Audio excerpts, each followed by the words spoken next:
जयतिदेधिकं जन्मना व्रज श्रयत इंदिरा शाश्वतत्रयी जयतिदेधिकं जन्मना व्रज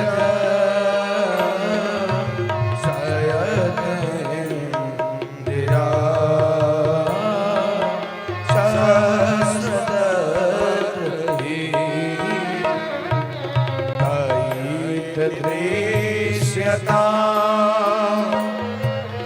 दीक्षुता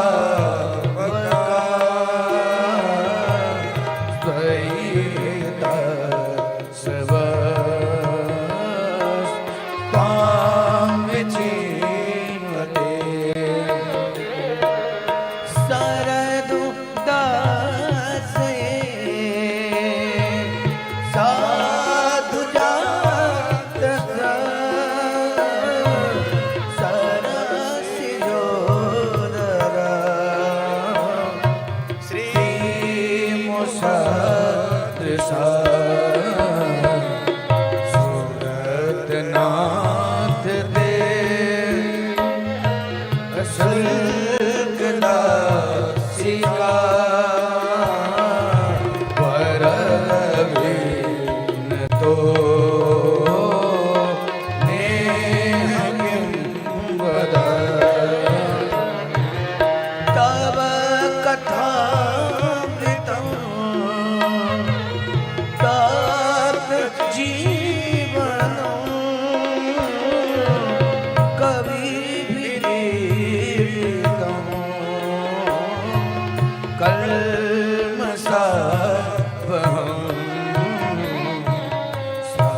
सर्वमङ्गलं श्रीमदाततं भुवि गृह्णन्ति ते भूरिदा जना भुवि गृह्णन्ति ते भूरिदा जना।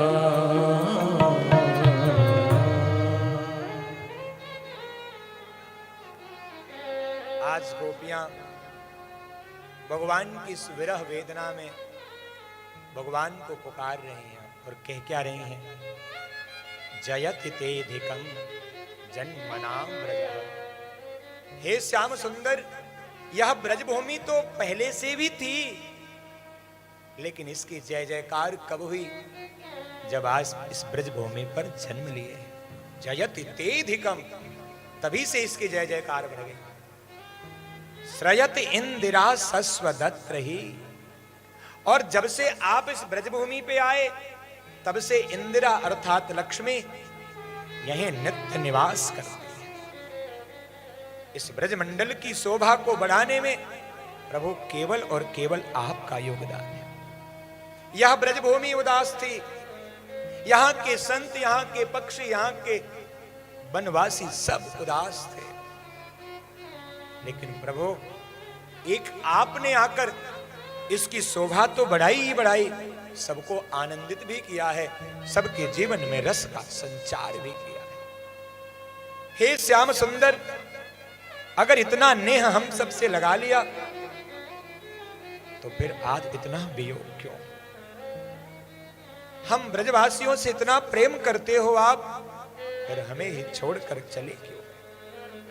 भगवान को याद करते हुए गोपियां 19 श्लोकों में भगवान के सुंदर इस गोपी गीत को गाती हैं और कहती हैं, तब कथामृतं तप्त जीवनं कविभिरीडितं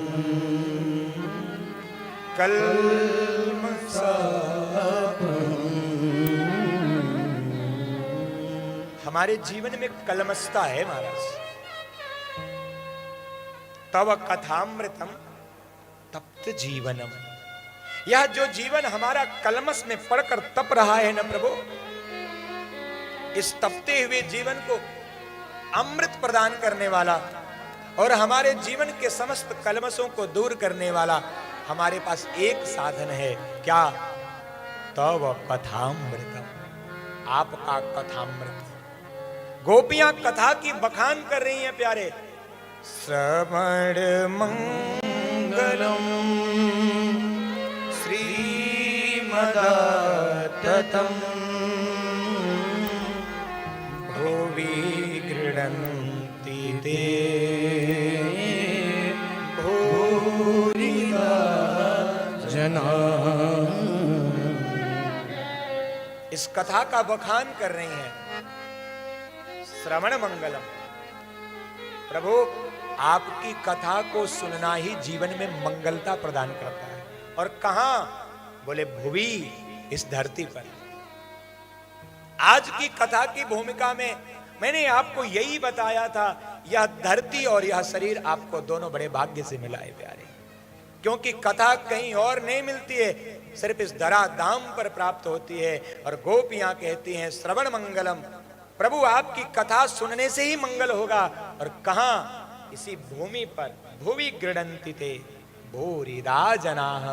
दुनिया के चाहे जितने भी प्राणी हों, कितने भी प्रकाश के कलमसों में फंसे हुए हों, लेकिन एक बार जो आपकी कथा सुन ले प्रभु, उसका जीवन मंगलमय हो जाता है। कथा के सुंदर बखान को किया। सुखदेव जी कहते हैं राजन, इस प्रकार गोपी गीत को गाते गाते गोपियां आज यमुना के पावन पुलिन पर चली आई। हृदय की जो कलमस्ता थी, जो अभिमान था ना, वो आंखों के आंसुओं से बाहर आ गया। इसीलिए जीवन में रोना जरूरी है। रोने से आंखों के अश्रुबूंद में आपके जीवन का जो भाव होता है वो बाहर निकलता है। सुखदेव स्वामी कहते हैं, इति गोप्यः प्रगायन्तः प्रलपन्त्यश्च चित्रधा रुरुदुः सुस्वरं राजन् कृष्ण दर्शन लालसा। इस प्रकार विलाप करती हुई, संताप करती हुई गोपियां कहां आई? यमुना के पावन पुलिन पर। और रो भी रही हैं तो किसके लिए? धन के लिए ना, परिवार के लिए ना, संसार के लिए ना। रुरुदुः सुस्वरम राजन, बस एक कारण है, कृष्ण दर्शन लालसा। कैसे प्रभु का दर्शन होगा, इसलिए रो रही हैं। और जब मन में ये भाव जागृत होगा, प्रभु ये आंसू भी आपको अर्पित है, ये शरीर भी आपको अर्पित है, जीवन का एक लक्ष्य आपके चरणों की प्राप्ति, तो श्याम सुंदर प्रकट हो जाते हैं। गोपियों के मन में भाव जागृत हुआ, प्रभु के दर्शन की लालसा हुई, तो श्यामान मुखाम्बुजः, ठीक उनके सम्मुख ही हमारे श्याम सुंदर प्रकट हो गए। बोल रास बिहारी सरकार की। जैसे